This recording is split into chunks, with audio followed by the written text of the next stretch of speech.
housing coach here at My Turn to Own. Our mission here is to help raise the rate of home ownership for 75% for all. Some of the things we're offering are credit remediation, micro mortgage financing, down payment assistance, credit builder assistance, and aging matching. So tonight's topic is how to file your taxes with our guest speaker, Miss Mimi Robinson. So without further ado, I will let Miss Robinson go ahead and introduce herself. Hi, everyone. How are you? My name is Mimi Robinson. Let me make sure everybody can see me. How y'all doing? I am the owner of MPower Tax Pros, LLC, here in Beverly in the Chicagoland area, serving I'm actually a nationwide business when it comes to my clients. I can do taxes anywhere in the 50 United States. Talking about yourself is hard. Words are hard. So let me just make it simple. I do taxes. That's what I do. That's what I've been doing since 1998. Long time I've been in the tax game. I officially started my business where I started serving others outside of close friends and family in about 2015. I took my first stranger, and I've been going ever since. I'm pretty much open to answering all of your questions, and I just want to help people become more knowledgeable about this mandatory duty that we have to do every year, which is filing our taxes as citizens of the United States of America. And even if you aren't a citizen of the United States of America and you work here, you still got to pay Uncle Sam. So I like to make it easier and more understandable and more accessible for anybody who has questions or just a little bit fearful of the process. My contact information. First, I want just to let you guys know how to reach me if I don't answer your questions during this webinar. My contact information is in the chat. I'll repeat it throughout just so that I can definitely touch on everything. Jorge, thank you if I said it correctly. I hope it's Jorge or George, forgive me. Just added it again so that's easier for people to understand. And I just want to start talking about how to file your taxes. Shameless plug. Step one, just call me. Contact information is in the chat. I can walk you through, but this is something that if you have the knowledge, you can definitely do it yourself, but it's much more easier if you have a professional or somebody who's been versed in the tax laws to help you through. But first, the biggest thing that I've seen in doing taxes for the last, I don't even want to say it, y'all, 24 years is, and the biggest hurdle that people have to overcome is actually knowing what documents you need to file, what is actually considered income, what you are responsible for and liable to the United States of America for. And so that's gathering documents. I'll add in the chat, I have, and I forgot to give this to Ms. Shanaze. That's my real estate. I own a real estate brokerage. Go to the other one, which is the tax one. So that's, there we go. So I forgot to give Shanaze the list of documents, but I can provide that through a bit.ly link, and I'll put that in the chat very shortly. Of just a list of every single document that I could think of that you may need if you have it, because people don't know what documents they need. And they get a little bit taken aback because nobody wants to be audited. And it's really not that bad of a process, except for the fact that if you don't provide the documents that the IRS has on file, they just need it to match up. All of this is about reconciliation. And before I start using big accounting terms, reconciliation is just things matching up. That's it. So if the IRS has a document and you have a document, they need it to match up. That's it. Outside of that, let me put my computer on do not disturb. People like to text me while I'm on a webinar.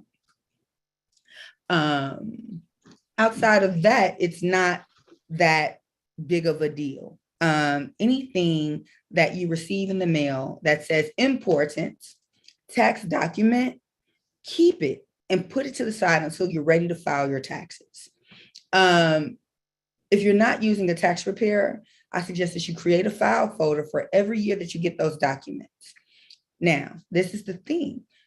If they have to send tax documents through the mail, that's law. And it has to be labeled as important tax document on the front of the envelope. And I stuttered on the envelope because sometimes it may not be an envelope. It may look like, looking around my desk, it may look like one of those things that you get a check, but it's really a W-2, and that's just to get your attention. But it has to be labeled.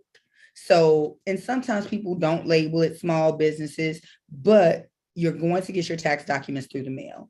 Keep them together so that you can have it all in one place. So whether you go to somebody like me or you're getting in front of one of those automated self-preparation tax filing systems that they sell, TurboTax, Free Tax USA, H&R Block, Home, even Intuit has one through QuickBooks if you use QuickBooks. And any tax document, you just need to keep it and then go through it. Now, outside of that, that is the biggest hurdle. If you're using your own software, there's an interview that I suggest that you walk through, and it'll easily walk you through just filing a basic tax return. So people who I suggest can file their own tax return, there's another shameless plug in here, are people who have about 2 W-2s or less. And they do not, and they are not self-employed, and they do not have any other profits. Okay. Any questions? Okay, that's just them in the background. All right, so if you have 2 W-2s less, which means you work 2 jobs on your own, and they're taking taxes out of your check biweekly, weekly, or just throughout the year, and that's a W-2 from an employer, and you don't own your own business, and you're not contracted, you can definitely do it yourself. You may miss out just because you don't know the tax law. If you're not versed in doing taxes, you may miss out on some credits, but not many if you're just a basic tax filer for an individual. Anyone else, I do suggest coming to see a professional, whether it's me or anyone else, to get your taxes done, because then it gets a little tricky. Again, if you look on the sheet that's shared, my first bullet is saying filing your own taxes can be time consuming.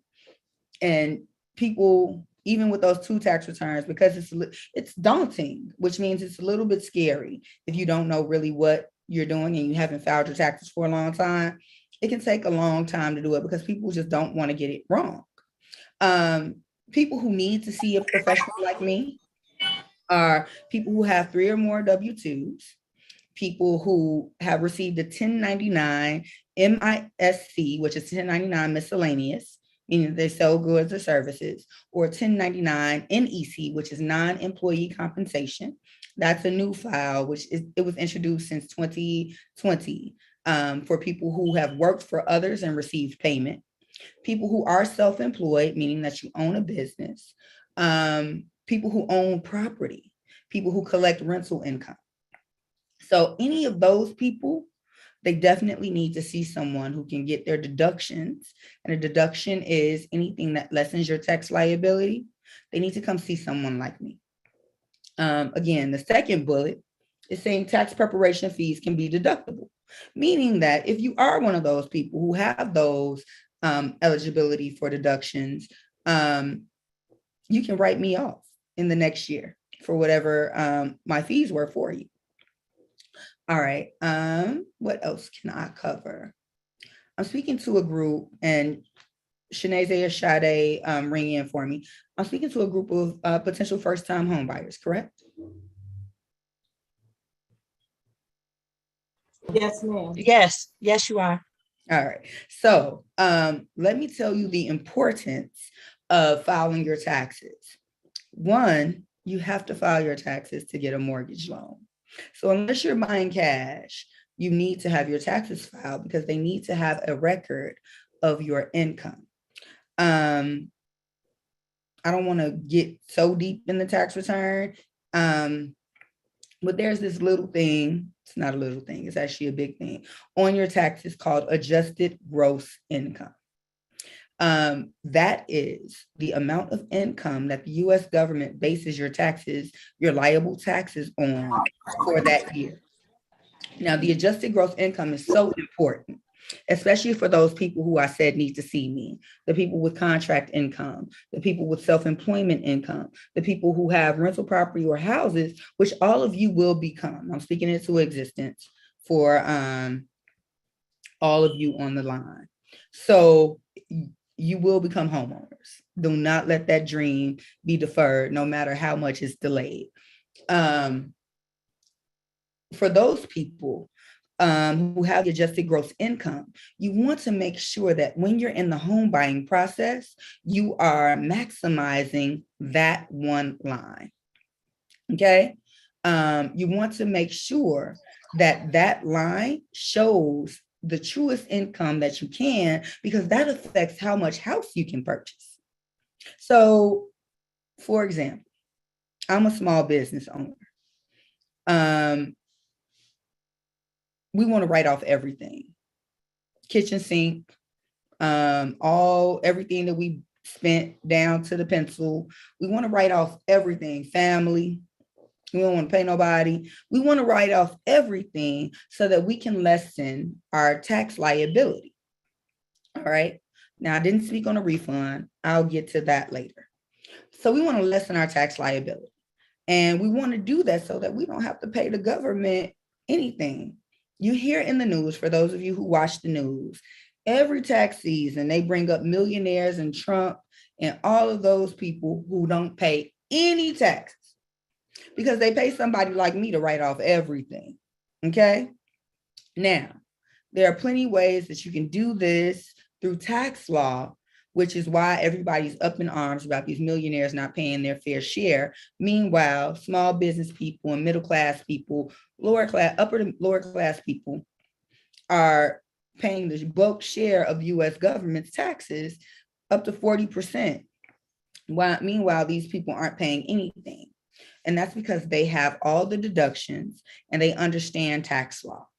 But for somebody like you who can't go out and purchase cash, somebody like me who can't go out and purchase cash, we need a loan. And that loan is based off your adjusted gross income, your AGI. I would tell you the line, but they changed the line every 2 years. So I'm not going to tell you what line to look for in the 240. Just know you need to look for those 3 words, adjusted gross income. And because I'm telling you, you don't want to have that lessened, you need to have someone come to someone like me, so that we can definitely show your true income. All right. Now, I'll take your questions in the chat. Just put up your hand or whatever if you have any questions. I don't want to talk a lot. This is definitely interactive today. But let me speak on this refund. Everybody likes a good refund, don't we? All right. You know, we look at tax season and we're like, you know what? We about to get this refund. Let me tell you why I'm not the proponent of a refund. Okay. Don't get me wrong. This year, if you filed your taxes, this was the year to get that refund. If you came to any tax preparer, we knew the tax law and we got people big refunds this year. So if you haven't filed your taxes, I suggest you come see me so that we can definitely get you into a part of that and take advantage of the tax laws that were available for 2020 and 2021. But let me explain the purpose of taxes before I get into a refund. And if you know this already, I'm just reiterating it. I don't want anybody to think that I'm being overly knowledgeable or trying to be cocky about what I know. But taxes are a tool that the U.S. government uses to fund the government and programs that they put back into our communities. So, of course, they want to get the most money that they can from you. Your goal as a taxpayer is to figure out what you've already contributed and lessen that for the taxes. The goal of the 1040, the U.S. tax return, is to file and break even. It is not a refund. Unless you are in the poverty class of the United States, which means that you make, last year was about 24,000 or below with a certain number of dependents. Those were the people who were able to take advantage of low income credits. Anybody else had a tax liability if they didn't have any dependents over 24,000. I want to make sure that everything that I'm saying is understood. So I'm gonna go slow. So I'm not a proponent of a refund because that means that you've overpaid the government if you're not in the poverty class. That means throughout the year, you've paid the government way more than you should have. And now they owe you. Because again, like I said, the taxes are a tool so that the government can fund the government, put back into our communities. So I'm not a proponent of a refund. Now, did I get a refund this year? Yes, I did. Hallelujah. But I'm also not in the position to purchase a house.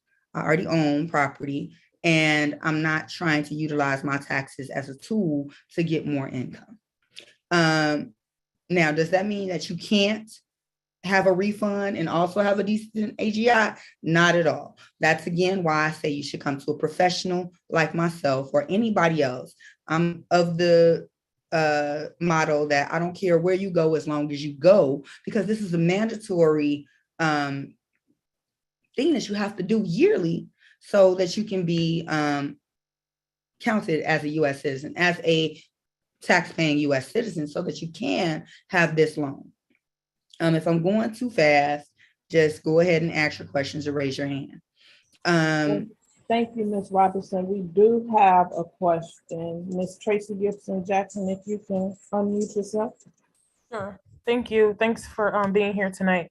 I had a question about when you file your taxes, and I don't know what it's called. If you go ahead and file, and then if it's done, and you do it through an accountant, and then you later get sort of a letter from the IRS with like a discrepancy, like they're challenging the information.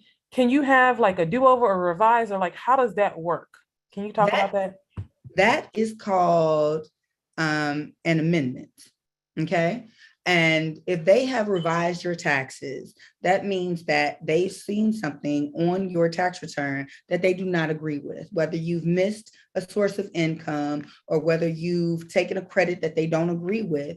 You can definitely amend your taxes so that you can go ahead and dispute that letter that they give. I would suggest that instead of doing that on your own, because amendments can be complicated, you go ahead and you come and see a tax professional, whether it's me or someone else. You don't have to definitely take that number. You don't have to agree to what they said, but you do have to respond. Because if you do not respond to the letter that they provide you, they will take that as a default. Your silence will get you a default judgment with the IRS. Okay, thank you. You're welcome. I do have another question, Ms. Robinson. Ms. Bria, if you can unmute yourself. Thank you. So after you do an amendment, how long does it normally take? Because like even if you call, it seems like they have like a auto saying like, go look online. All right. So this goes into a whole nother aspect. But to answer your question simply, it can take as long as it takes for them to get to it. Usually when things are good and they're fully staffed and they don't have a backlog, it can take 6 to 8 weeks because you have to file an amendment on paper. You have to mail it in. You cannot do it automated. You have to mail it in. And there's certain documents that need to go along with it to prove your case, to show that that the amendment will stand. And I filed an amendment for someone back in March, and we still have not had an answer. That makes me feel good. Mine was like that too, so that makes me feel good. Yeah, so it can take if there's a backlog, they're still giving out tax returns from 2019, quiet as kept. So, and they're giving people interest because there was that backlog. They haven't even gotten to some people's taxes. So that's why you want to do it right the first time, but if you have to file an amendment, you just be prepared to wait. So that's the simple question. Now, let's talk about the online aspect for other people who don't know. You can actually have an online account with the IRS. Go to www.irs.gov, go as an individual, and you can set up an account so that you can be verified, and then you can actually send a secured email. You know, there's ways to do that. And then you can also check your transcripts and accounts. Now, are they updating it like the banks? No. You will find out after it's done. So it won't speed up the time, but you'll have access to check. So in 6 to 8 weeks, 6 to 8 months, sorry for that realism, you'll see when it's popped up. But they also are very good about sending letters. So, but the new automated system that they have to where you can go ahead and check online, it's really easy. Well, it's not easy. They have to verify you. That's a step in itself. But you want to be on there so that you have access to what they see.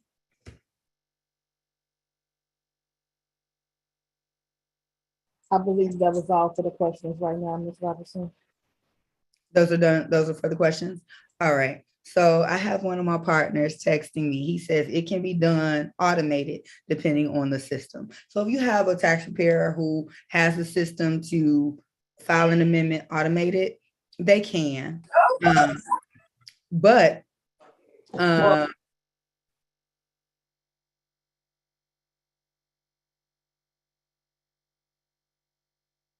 I'm sorry, Ms. Robertson, you got muted. There you go. That's all right. I'll unmute it. All right. So, but I tend to file amendments on paper because you want to make sure that you provide them all the documents that they need, because sometimes they will need W-2. Sometimes you need to provide outside documents outside of what the automated system can do. But I have been told that you can do an amendment on an automated system. Is it going to speed up the process? I'm not sure, but because they have to be reviewed. Amendments have to be reviewed because they've already challenged what the system has automated. All right, now, moving forward, I've talked about the AGI. I've talked about what documents you guys need to provide. And I've also talked about an amendment per questions. How does filing taxes benefit you? One, you won't be on the IRS's watch list for people who haven't filed.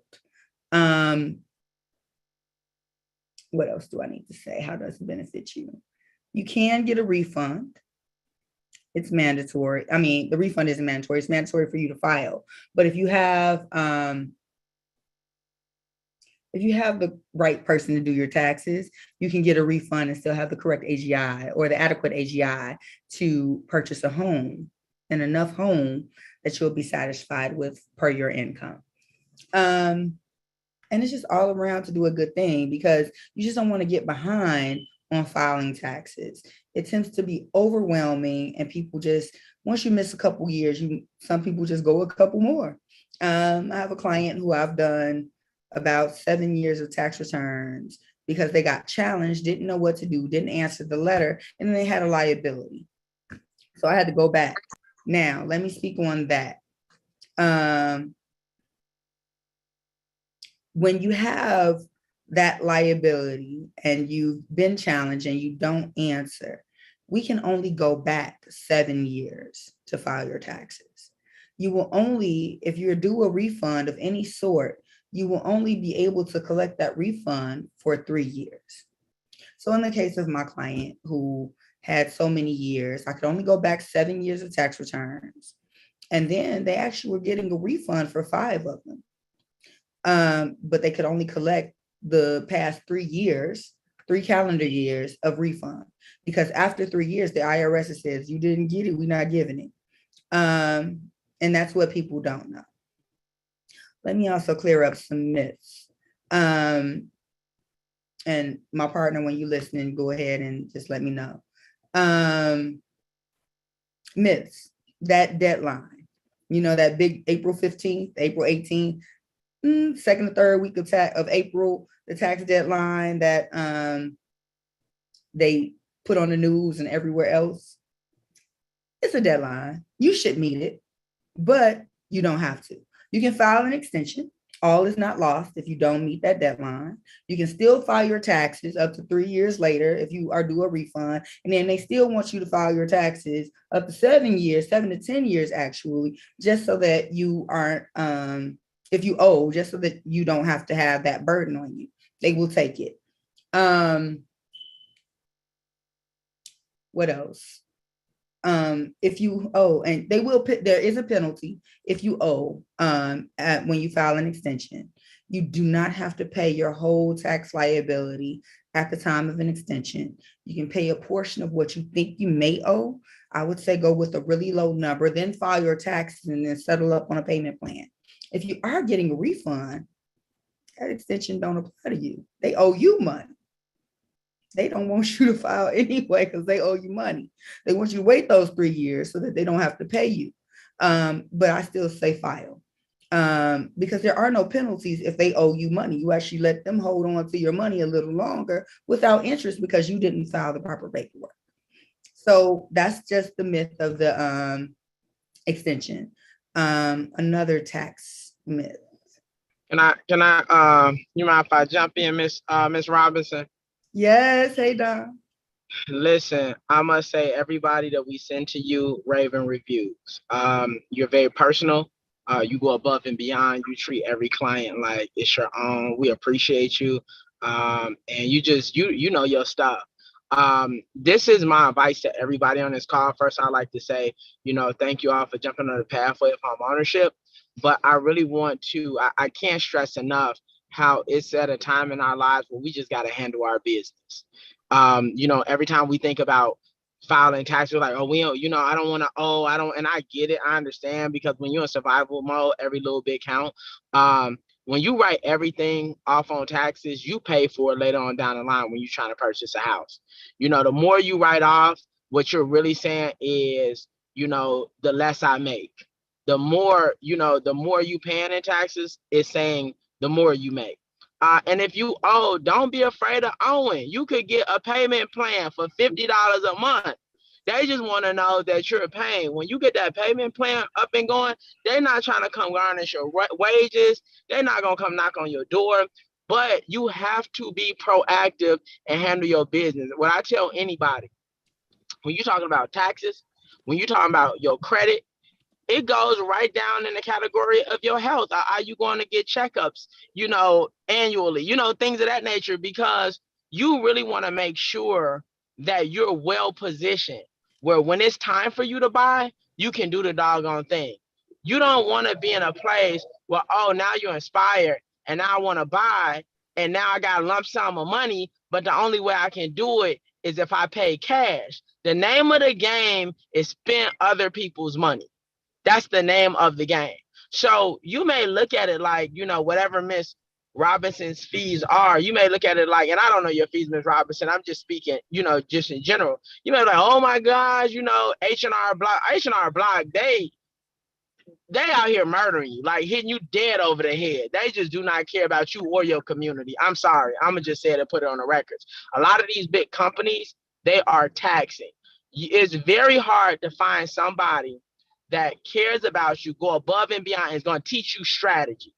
A lot of these people just put your information in a system and you get what you get. Okay, on to the next. So the point that I'm making to everybody is you need a good tax person. Do you hear me? Like, you need somebody that's going to have your best interest at heart, know your situation. It's not even about doing your taxes. It's about the strategy behind doing your taxes that's going to get you the bang for your buck. That's why we recommend Miss Robinson so much. So don't be afraid. I'm sure she got a price point for everybody. But what we not going to do, we ain't going to hustle her down. She's been doing this way too long, all right? And she's well qualified. But what we will do is she's not only doing your taxes, but she's educating you on the process. And the quicker you handle your business, the better the outcome. Thank you, Don. Did y'all hear he almost cussed? He was passionate. But let me explain just to piggyback what he was saying.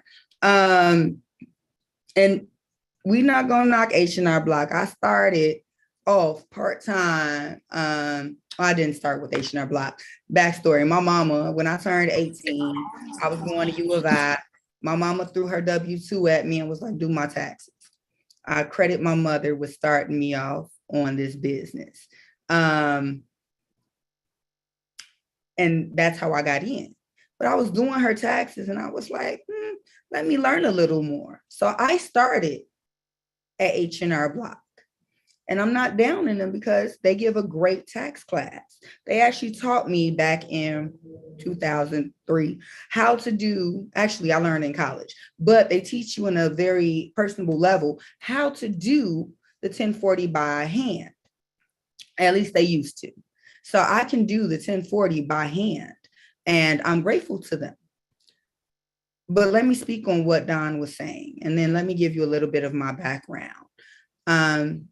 I have a finance degree from the University of Illinois in Urbana-Champaign. I'm 9 credits away from my master's in accounting from University of Illinois in Chicago. I had to stop because I had my daughter. And I've been working since. So I mean, I'll go back maybe when I'm retired just to say I had my master's. But I'm just very transparent about my education. I've worked in public service, not-for-profit, government, for a very long time. And I stepped out on my own on faith to open up my businesses in 2016. Again, that was my mother. She was my first investor because she was like, honey, your attitude bad, go work for yourself. She did say that, but that wasn't okay. So I'll do better. Just stepping into my purpose. And what Don speaks about as far as strategy is something that I can offer outside of H&R Block, because everything nowadays is so automated. You can do your taxes. And the same way you do your taxes on the H&R Block software that you buy at Walmart is the same way that the person nowadays at H&R Block does your taxes if they don't have the know-how of the tax law. There's this big 600-page book called Publication 952. Correct me if I'm wrong, partner. I think it's 952. And it's nothing but tax law. And every year, because, and I'll tell Dom my newest certification, I'll tell my business partner what I'm working on. Every year they update me. And because I've already versed with this book of tax law, I don't have to go through all 600 pages. I just go to what's new. I get the update. Currently, I am, and this is what separates me or the average tax professional, I am becoming an enrolled agent. I figure if I'm going to own my tax company, I'm going to hire people to work under me. I need to be a leader. An enrolled agent is called an EA, and it's on task with the CPA, which is a certified public accountant, but just for taxes. As an enrolled agent, I can represent you. For those of you who get those letters and need to do those amendments, I can represent you directly with the IRS. So that's what separates me. Now, I've been in this game 24 years. My price is my price, but I'm very reasonable. I work with people. And I speak about how I don't advocate for a refund, but I just did my reporting. 92% of my clients got refunds because I know tax strategy. And their AGIs didn't have to look poor for them to get that refund. And that's because I know tax law. I know the updates. I know what I can and what I cannot do so that you won't be audited. Especially since now I'm becoming the person that people will call in the event of an audit. That's how much I believe in education. My tax partner just told me, also, once you get a good accountant, stay with them. A lot of programs are for people who are returning clients. It just makes it easier.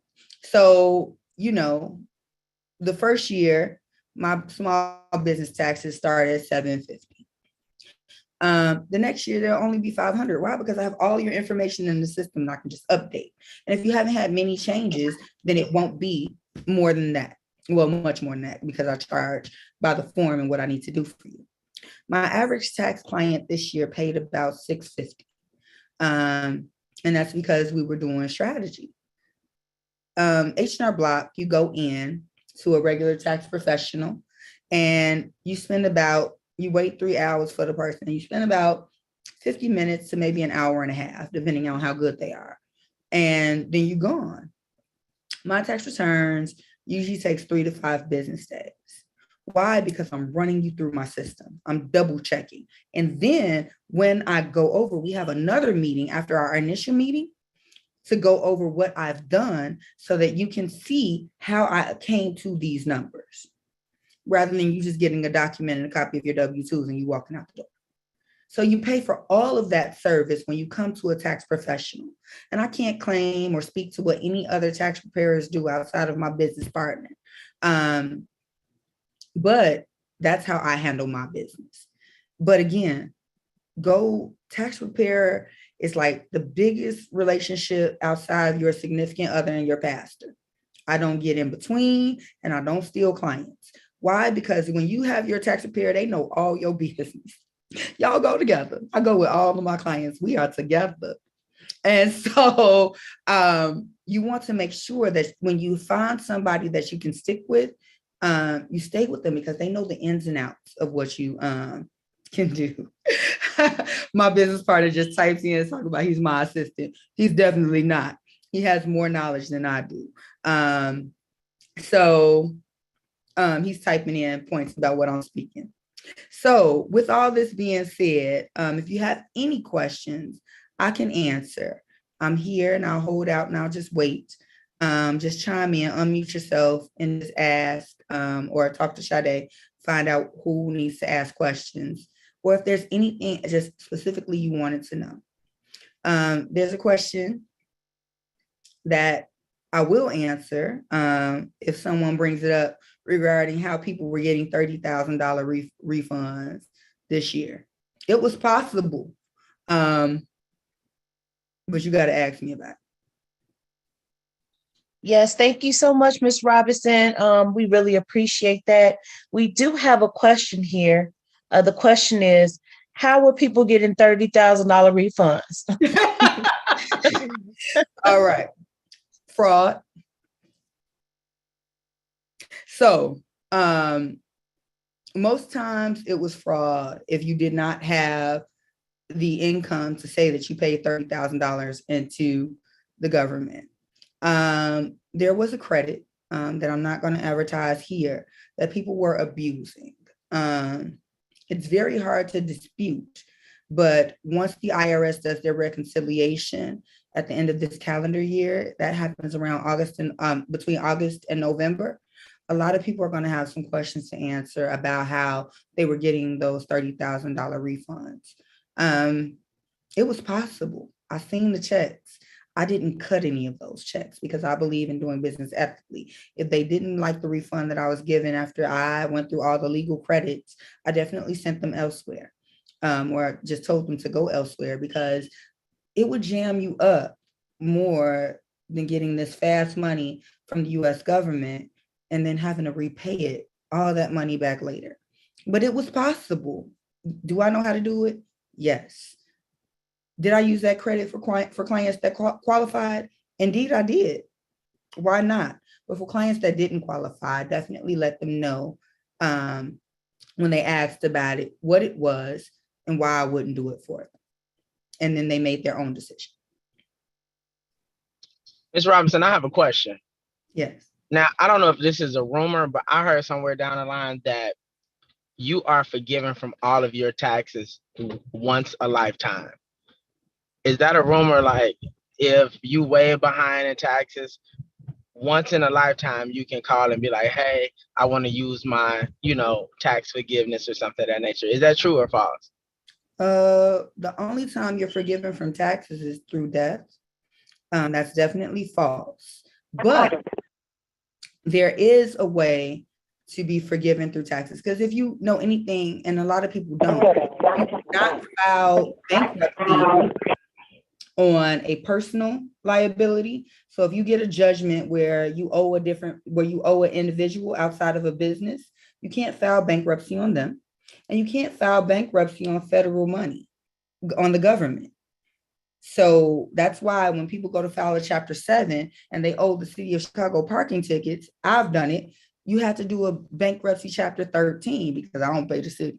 I literally filed a Chapter 13 only because I had a whole bunch of tickets because I couldn't file bankruptcy. So I had to get into a government payment plan, which ruined my credit so that I could pay off these city of Chicago tickets. Now, let me tell you how to lessen or waive that tax debt because it's not forgiveness. You have to file what's called an offer in compromise.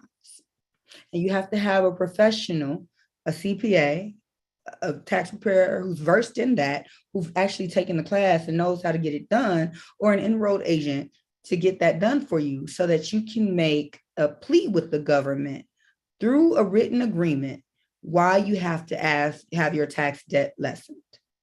People are still getting penalized for tax debt 20 years old. And you have to go to the government and say, hey, this is an offer in compromise. Can we talk about a settlement so that I can do it? Lawyers do this for clients who owe a lot of money. I do it for clients who owe a lot of money. And there's a percentage, just like you do for any settlement agreement, that you will pay your tax preparer to get that done for you.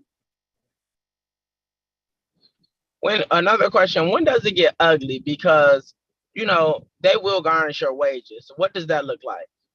So the question, I should have spoken on that earlier when she asked about the letter, and I was speaking on people who hadn't filed for a long time. So let's just say you get a letter, you don't answer it. Or let's say you owe a lot of money to the IRS and you haven't gotten on a payment plan. Okay, you just said, forget it, period. The IRS ain't forgot.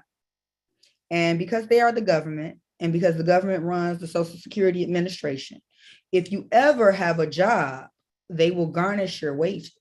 If you ever go back to file because you have not answered those letters, you have not addressed that debt, you have not let them know that you exist, they will snatch whatever taxes that you have and penalize you still. So let me give an example to make it clearer, and then I'll answer Ms. Wallace's question in the chat. Let's say you get a letter. Let's say the IRS says, hey, we don't agree with this credit that you took. That $30,000, prove it. And you just throw that letter in the I'm gonna get to it pile. And you never get to it because it's at the bottom. And you're like, you know what? I can't prove it, so I'm gonna just let it go. Everything's going good. 2-3 years later, you're not answering. And they'll send you letters. They're gonna communicate. And that's what they do. They need a record. And you just keep throwing those letters at the bottom pile. Forget it, right? All of a sudden, you work in this job, and then your check is half gone. And then you're like, what happened? And it says federal repayment. That's the IRS coming to get that tax debt that you could have had disputed, lessened, or at least let them know, hey, let me get on a payment plan because I was wrong. And now they're taking a lot of money out of your check. It can go up to 50%. And then I'm gonna answer Ms. Wallace's question quickly. All right, her question is, when you say when the IRS does its reconciliation, what does that mean? Are you referring to an examination or their matching programs? A reconciliation is a big term of just matching. So they can reconcile your individual tax return to the documents they have on file. They can also do a reconciliation of all of the federal taxes that they've paid out and received and figure out what is off. All right, so during the examination, they've already reconciled and they are looking at your taxes line by line. That's pretty much an audit. And then the matching program, because everything is automated, the IRS is sending out refund in less than 2 to 3 weeks. Ain't nobody looking at your tax return. They're sending them out in bulk.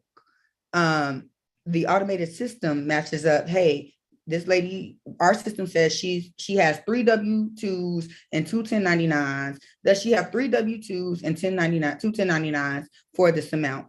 If it matches up, they roll out your taxes, and then they have a lottery system or random number picking where they audit those.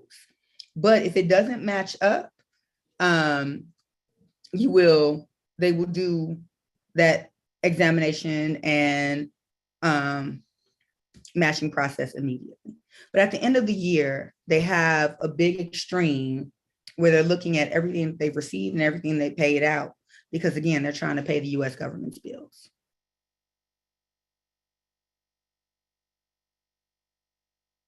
Any more questions? Yes, thank you so much, Ms. Robinson, for all that great information.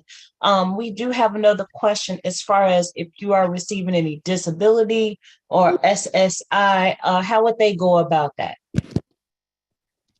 Okay, that's a great question.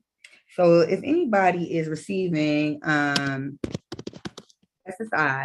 or disability, that is coming from the federal government, and usually, unless you're having taxes taken out, it's untaxable, and you really don't owe the government.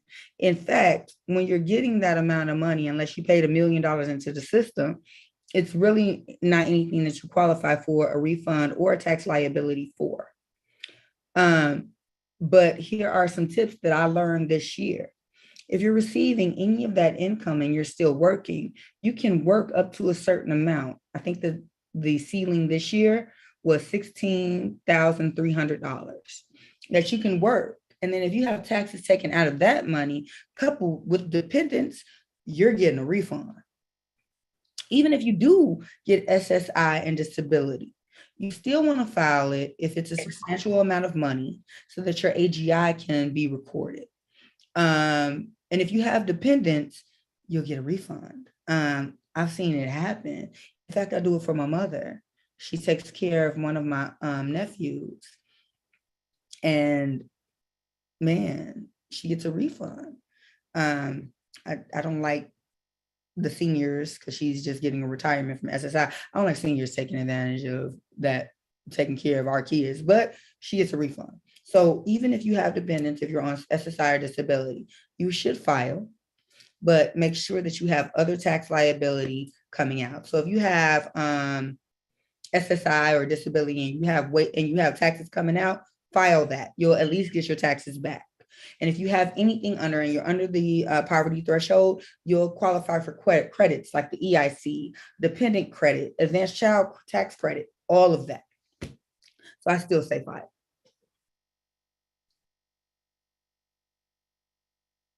And my lovely assistant, he wanted to, can your pension be garnished? That's a tricky question, Miss Gibson. I don't know if they can. I'm honest. I have to look at, you gave me some homework.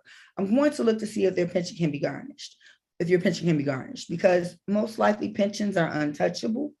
They come from a savings account, depending on where you're getting it from and what kind of pension it is, because there are so many. But can they put a lien on you and definitely take out IRS debt through property taxes, or just put a lien on whatever so that they can get their money back? Yes, they can. But can the pension be garnished directly? I am not sure. I'll look. Yes, please give her my number. But in the meantime, I'm going to go ahead and check that. My lovely assistant, have you ever seen a pension be garnished? Hold on one second.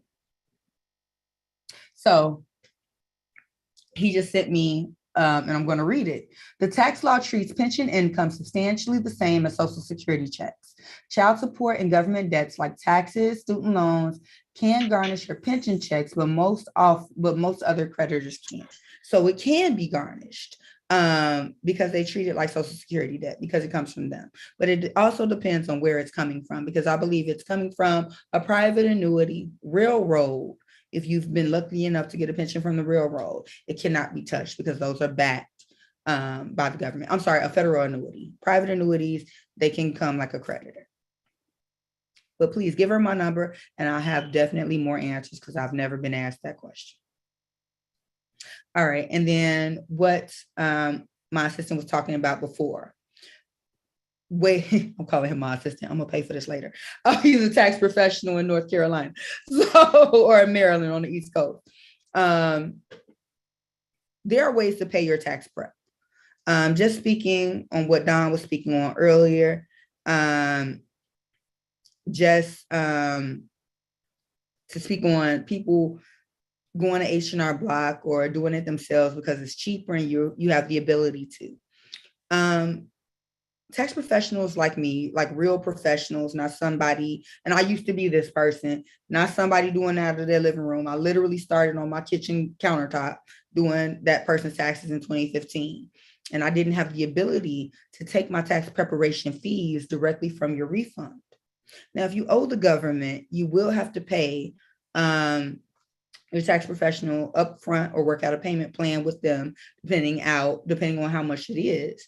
But if you are getting a refund, most tax professionals can offer the ability for a bank product where we provide the ability for us to get paid directly out of your refund, and you don't have to worry about that, and you just take the rest home. I and my tax partner, we can offer refund advances. That's a whole nother hour on refund advances, on why you should and why you shouldn't do that, because that is technically a loan and you pay interest on it. But we can offer it if it's necessary, if it's needed. And that starts typically from December to the first payout in February that the IRS provides. All right, and then Chef Lee Weir has a question. How would you address if the IRS mixed me and Junior and my father, Senior, SSA tax information up and thinks it is ID theft? That happens a lot if your tax preparer doesn't signify which one is which, because the name is the same and the name matches up with Social Security number because the suffix has been left off. You're going to have to verify. And they probably will issue you an IP PIN, IPPIN, which is Identity Protection PIN number, so that you can file your taxes and they know exactly who you are. So what you're going to have to do is, they think it's ID theft. You're going to have to provide who you are and call them. And then you also may have to work with a professional, somebody with the ability to talk to the IRS directly on your behalf. There's tax advocates. They have an IRS office everywhere, and you'll have to go in and verify who you are. But most likely they'll issue you an IPPIN, which is an identity protection PIN. Words are hard. Sorry.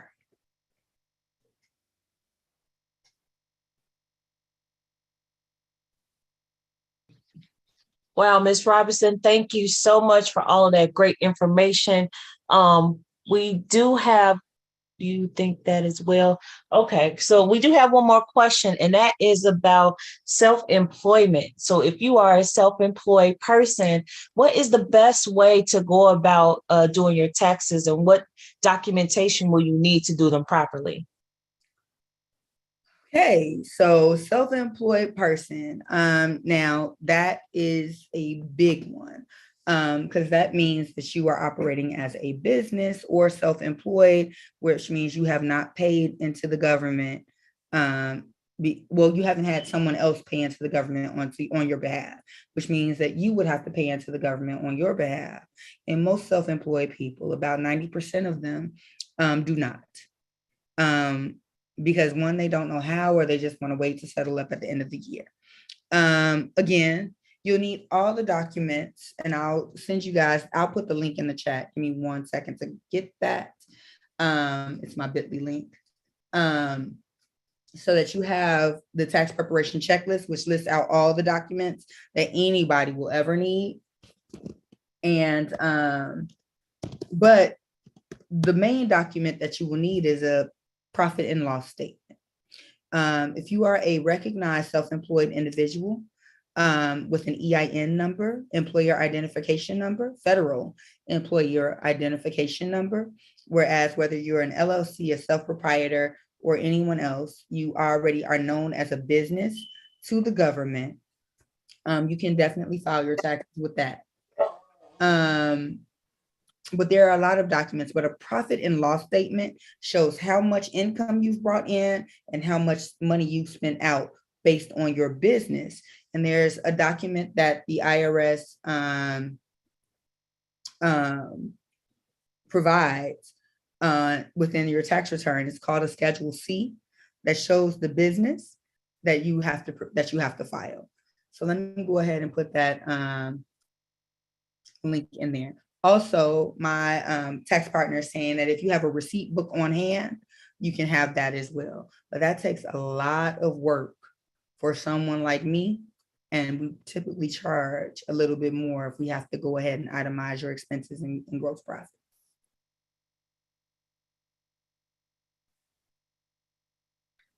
That's good to know. Thank you so much, Miss Mimi Robinson, for coming on with us. Please, everyone, check out her information, which is in the chat box. We do appreciate all your great information. If you guys do need some further answers or would like to use her services, please go ahead and contact her. All the information is in the chat box. It is currently 7 o'clock, so we do want to respect everyone's time. So thank you again for being here with us on another Wealthy Wednesday.